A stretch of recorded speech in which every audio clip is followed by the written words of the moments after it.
Ready to open the hood? UseTool for the tutorials. And for car parts, the right idea is the Mr. Auto app. Easy, fast, and with better prices than on the website.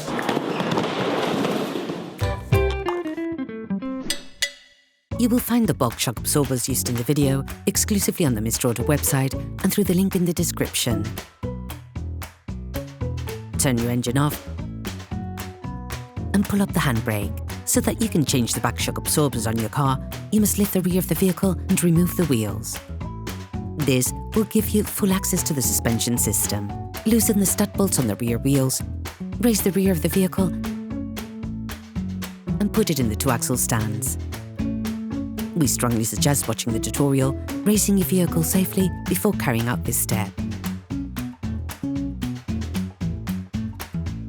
You will then be able to take off the wheels. Don't forget to slide them under the vehicle. To start, remove the back mud guards. This will make access easier to the upper holding screws on the shock absorber. To do this, use a T20 Torx spanner and a T25 Torx spanner. Remove the screws. Then remove the metal clips with a flat screwdriver.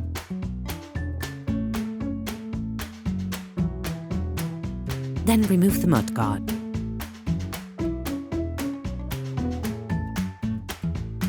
You can now see the back shock absorber on your car. With a socket wrench, a long extender and a 60mm socket, remove the 2 upper holding screws.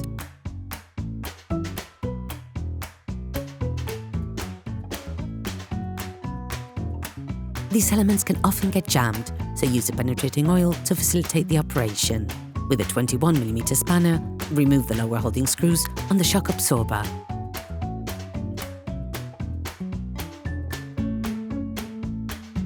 Finish the process off by hand and remove the screw. You can now extract the shock absorber.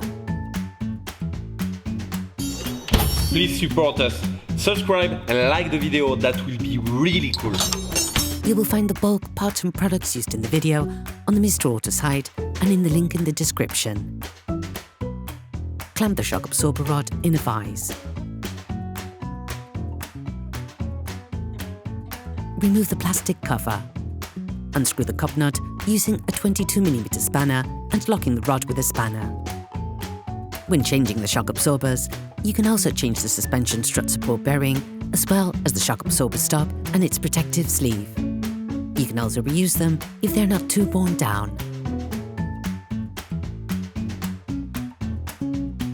Remove the strut mount. Take the new shock absorber. You need to pump it several times on the actuator to get the system going. Unscrew the lock nut on the stem.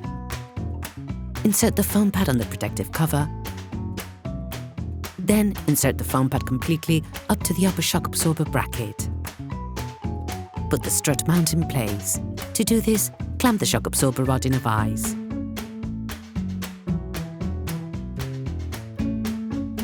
Tighten it firmly with the Allen key. Finish off the tightening with a Torx wrench.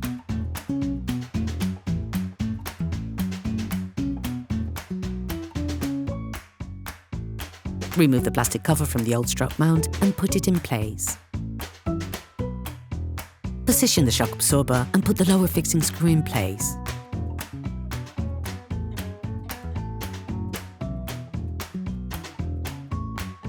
Then screw it back in. Finish off the tightening with a Torx wrench. You can use a jack to align the position of the shock head screws. Then lock them in place with a ratchet.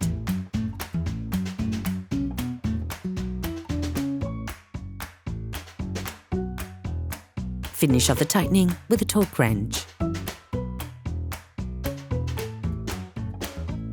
You can now remove the jack, put the mudguard back on, paying careful attention to put all the screws back without tightening them excessively.